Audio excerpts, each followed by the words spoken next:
terms of lines and things that we've talked about, and they're kind of labeled. The one we haven't talked about is the one we're going to talk about today. It's called a secant. But in this picture right here, bless you, you have a chord. So a chord stops where its end points are on the circle. That's a chord. We've talked about that. Diameter is one you guys hopefully already know. That goes through the center, and its end points are also on the circle. You got a radius. A radius just comes from the center to any point on the circle. That's one we've talked about. And then the tangent, we've talked about this one too. So a tangent is outside the circle, but it just brushes by and it just touches it in one point. If you do have a tangent and it runs into a diameter or a radius, and they have this in the diagram here, it does form a right angle. So that's part of a tangent property that we know. Sorry, let me make this a teeny bit. I feel like this is a little bit big here. All right. Now, this is the new one today. A secant is extremely similar to a chord. So this guy is a secant. And a secant is just going to be a line that goes through the circle. So I'm going to write down, it doesn't have to be a full line. It could be a ray also. But I'm going to say a line that goes through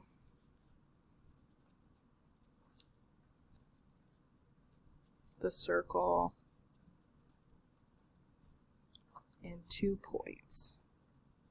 So it goes through the circle and it touches 2 points on the circle. The difference there between a secant and a tangent, the tangent just brushes by and touches 1 point. So the secant, like in the picture here, you guys can see it's touching, like here's point and a point on the circle. This is probably a better picture, but this is also a secant. It's just a line that goes through a circle and it touches 2 points that are on the circle. If you have a secant, there's several different things that can happen in terms of forming angles, and that's what we're going to talk about today. This first one we've already really talked about, so I'm going to just color these real quick. So these are 2 secant lines.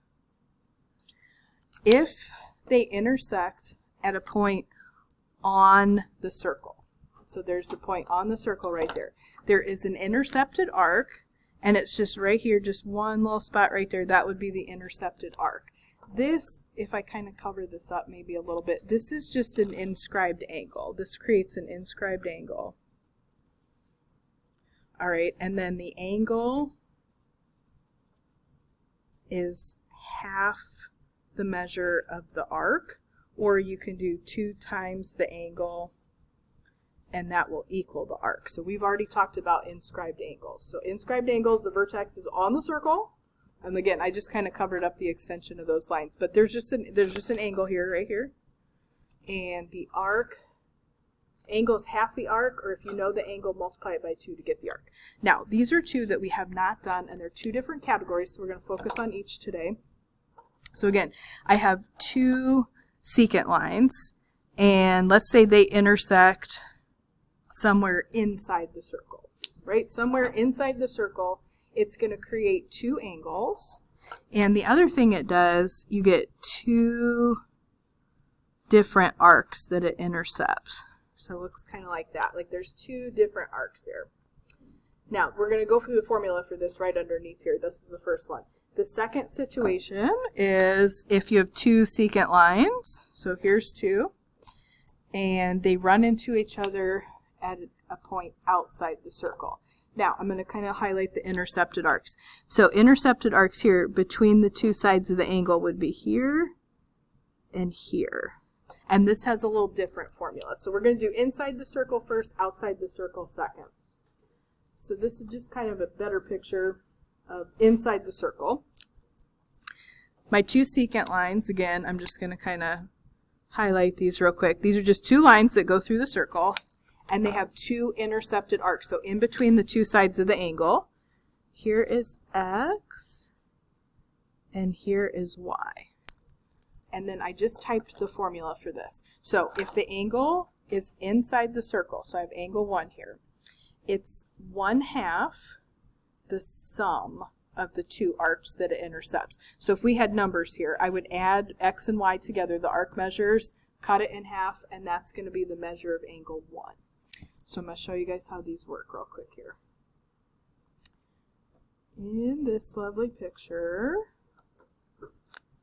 I'm just going to kind of extend these just a little bit. All right, where X is at, inside here, I've got two intercepted arcs between those angles. We've got the 106 here, and I've got the 174 here.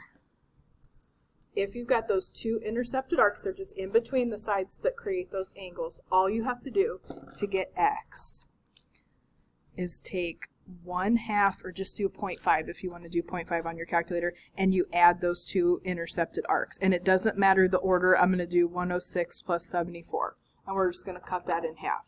So I'm just going to do it on my calculator here real quick. Just 0.5 if you want to do that instead of the 1/2.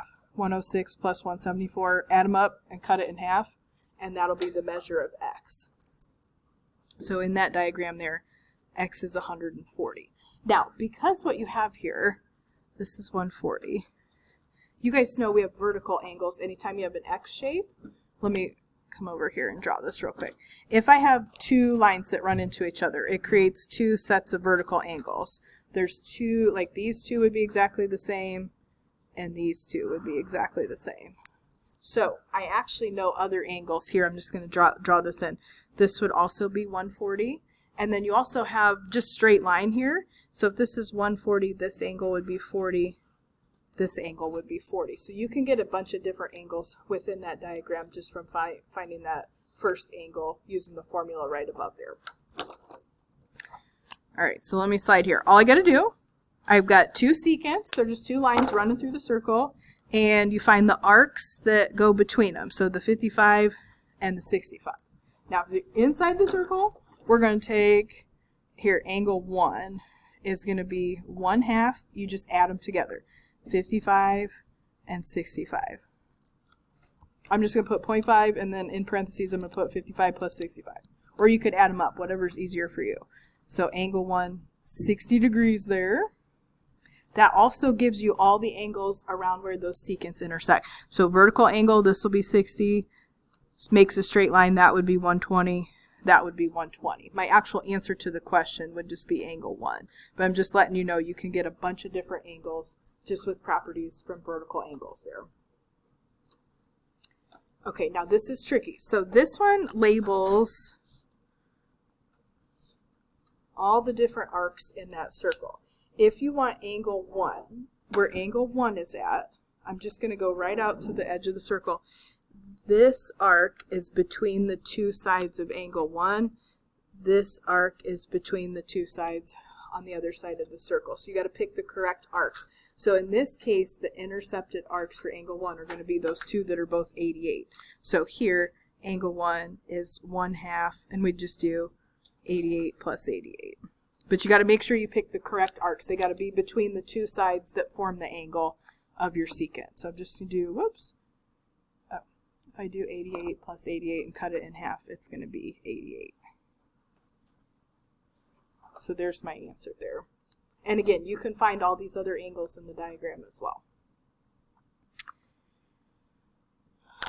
If the angle, which it does here, if the angle matches the arc, then I also know here angle 1 is a central angle in that particular picture because it's the same. And then that also means those two lines are going to be diameters for that figure. That only happens if it matches the arc. Usually it doesn't. All right, and let's do one more here. This one's really tricky. So the two arcs that they label in this picture are 46 and 90.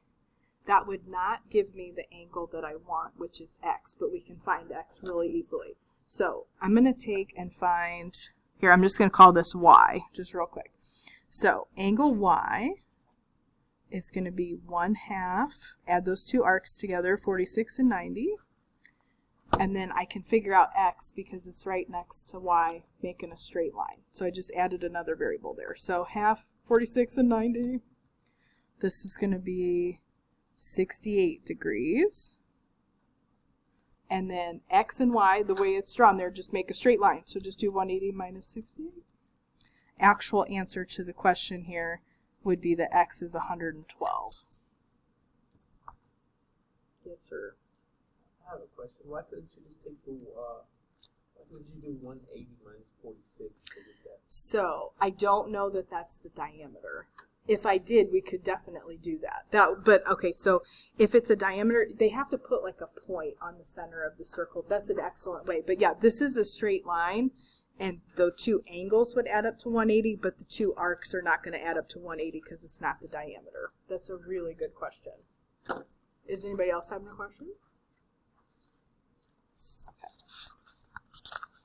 Now, I'm going to show you the other type, and unfortunately, we'll give you guys these formulas on like all the tests and quizzes and everything so you can look at them.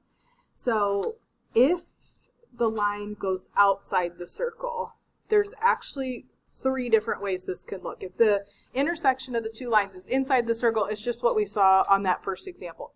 This one, there's 3 different ways that this could look. So I want to just kind of show you guys this visually. So this is 2 secants that intersect outside the circle. So the intersection here is, they labeled it with angle 1 in that diagram. So the intersection of those 2 lines is outside the circle. You do have 2 intercepted arcs here between the 2 sides of the angle. This little guy right here, which they labeled with Y, and then this little guy on the outside. So there's 2 intercepted arcs of the circle between those 2 lines. Here, the angle runs into the circle right there, that arc, and then here, this arc right here. This picture, this has a tangent line, so that just brushes by the circle in that one point. And this is a secant that goes through the circle in 2 points. This picture looks kind of similar, but just a little bit different than the one we just did. There's an arc here between that point of tangency and that secant, and then this arc where X is at would actually connect up with that. So there'd be a point of tangency right there, but you do have 2 different arcs, and that would change at that point of tangency. Here, I'll tell you what, I'm going to color this one a different color so you can see there's 2 different, because they do touch each other, but there's 2 different arcs there. So X would be what I have in the orange, and Y would be what I have in the yellow. And then the last image here, these are 2 tangent lines. Alright, so I know this is super weird, but you do have 2 points of tangency here. So right where the circle, I'm just kind of eyeballing this, would just touch the circle. This will be like the entire circle will be the 2 arcs here. So the arc here would just be between those 2 points of tangency for Y, and then the arc where they have the X would be all the way the rest of the circle. But there are 2 different arcs there, and that's important because the formula for this is going to relate those 2 arcs. So if it's outside the circle, the only difference from what we did on the formula on the front, you subtract the 2 arcs. And it's important when you do this, what X is, so I'd have 1/2, you have the bigger arc, whichever one has more degrees, minus the smaller arc when you do this. So that's important because if you put the smaller one first, you'll get a negative number, and you don't want to do that. So it's the arc that's farther away minus the arc that's closer. So it's the bigger number minus the smaller number when you do this. And some of them might give you the angle, and you're going to find the arc, which is what we're going to see in this first diagram right here. So here I've got a tangent, and here I've got a secant, and you're going to intersect 2 arcs here. There's this one where we have X in the diagram is just this little, it's going to go from G to F is what it's going to do in that picture.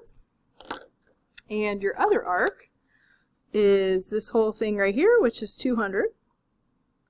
So I'm just going to plug it into that lovely little formula that we have right above there. I actually know the angle. The angle outside that circle is 72. So we're going to do 72 is equal to, now if you prefer, let me put this as 0.5 because that's how I'm going to type it in my calculator. So 0.5, and then we'd add the 2 arcs. I'm sorry, subtract the 2 arcs. It's the bigger arc, which is 200, minus the smaller arc, which is X. Alright, here's what I would tell you to do. I'm going to take, and just I'm not going to distribute, I'm going to do like a real quick, I'm going to divide both sides by a half. So on my calculator, we're just going to do 72 divided by a half, which is 144. All right, so get rid of that. Then we can just drop the parentheses. This is 200 minus x. Because I know the angle, so I'm going to find the arc here. We're going to subtract 200, but no big deal that it's negative because that's going to be negative x. So I'm going to do 144 minus 200. I get negative 56. If I do that, equals negative x. So then the two negatives are going to cancel out on both sides. So x is going to be 56 degrees there. Just using that formula. I'm not on the screen, forgive.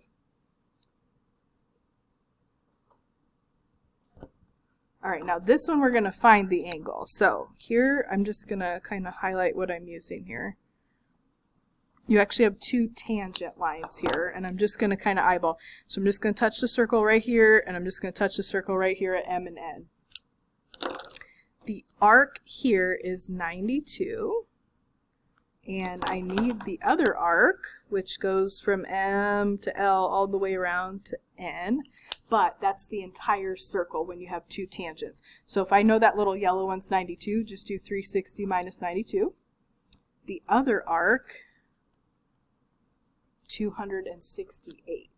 Okay, if your angle is outside the circle, which is what we got going on here, my x, it's 1/2 the difference of the two arcs. You want to put the bigger number first, which is the 268, minus the smaller arc, which was the 92. And I can just type that whole mess right into my calculator. 0.5 times 268 minus 92. And that'll be x, which will be 88 degrees there. So outside the circle, we're going to do 1/2 and then the difference of the two arcs, the bigger one minus the smaller one. If it's inside, that's what we were doing on the front. If it's inside, then you're going to do 1/2 and you add the two arcs together. All right, this guy is a secant and another secant, and x is the angle like right in here. So we're going to find the two intercepted arcs. We're having our angle outside the circle. Here's x, and here's my other intercepted arc, which is the 80. All right, now you guys can see from the picture, obviously 35 is smaller than 80. So when you set this up, all you got to do, your angle, that's x, is 1/2. I'm just going to put 0.5. The difference of the two arcs. You got to put the bigger number first. So I'm just going to do 80 minus 35. And then we don't have to do anything except type it into the calculator. So 1/2, do 80 minus 35. And if it's a decimal, don't think you're doing anything wrong. So that angle would be 22.5 degrees. 1/2 the difference. And then this last one, I know it doesn't really look like it, but this last one is actually similar to the picture right above. I'm going to kind of, this is supposed to be two tangent lines. Let me just extend this just a little bit. Basically what they're doing is they're stopping at the point of tangency here. So where that just brushes by that circle, I'm just going to kind of eyeball where I think that is. And they give us 110 is the arc here. And actually, I don't even have to do the formula to find W because I have that being 110. The rest of the circle is W. So all I got, I don't even have to use the 70. We can. I could just do 360 minus 110. It's going to be 250. You don't even have to use that 70 there. If you did, I'm just going to show you, pretend real quick. So 70 would be equal to 1/2 times W minus 110. Because W, you guys could see, would be the bigger angle. You could also find it that way, but you're going to get exactly the same thing as what I got. So you could find it that way, or I could just use the fact this is a tangent and a tangent point, and so the 250 is just the rest of the circle. Does anybody have a question? Okay, so major things to remember today. So you got two lines running into a circle, right? If it's inside, you do 1/2 the sum of the two arcs. And then on this one, these are all three different ways this could look, but if they intersect outside the circle, the angle is 1/2 the difference of the two intercepted arcs. So inside you're going to add the arcs, outside you're going to subtract. And when you do the subtraction, just make sure you do the bigger arc minus the smaller arc. Does anybody have a question? And I will literally, like, we